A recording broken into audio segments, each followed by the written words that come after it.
আজকে একটি কবিতা নিয়ে আবারও চলে আসলাম। তোমরা অনেকেই রিকোয়েস্ট করেছিলে, তো ফাইনালি একটা কবিতা নিয়ে চলে এসেছি। জীবনটা বড়ই ছোট, খানিকক্ষণের জীবন। যখনই প্রাণ পাখিটা উড়ে যাবে, তখনই আর কিছুই থাকবে না।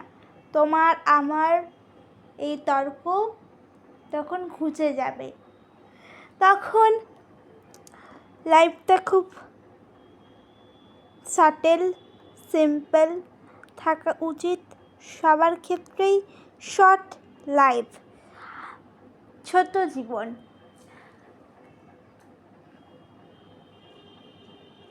তো কেমন লাগলো কবিতাটা কেমন করে জানাবে। এই ছোট জীবনে সবাইকে ভালোবাসতে শিখুন, শ্রদ্ধা করতে শিখুন, আর আগলে রাখতে শিখুন। পরবর্তী জীবনে আপনি যাকে বেশি গুরুত্ব দেবেন এখন, সেই আপনাকে বেশি গুরুত্ব দেবে।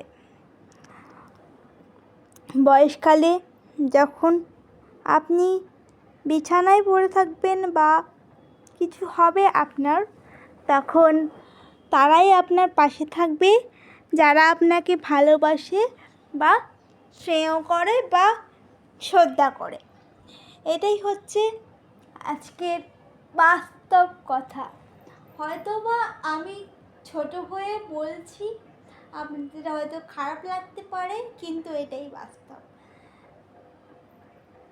ছোট জীবনে আনন্দগুলো উপভোগ করতে শিখুন, আনন্দগুলো উদযাপন করতে শিখুন। আর কিছুই বলবো না। এই ছোট জীবনে আমরা কতদিন বাঁচবো আমরা নিজেও জানি না। যখন আমাদের সময় ফুরিয়ে যাবে, তখন আমাদের কোনোই দাম থাকবে না। এটাই হচ্ছে বিষয়। তো ভালো থাকবেন, সবাই সুস্থ থাকবেন। পরের একটি ভিডিওতে দেখা হবে। টাটা।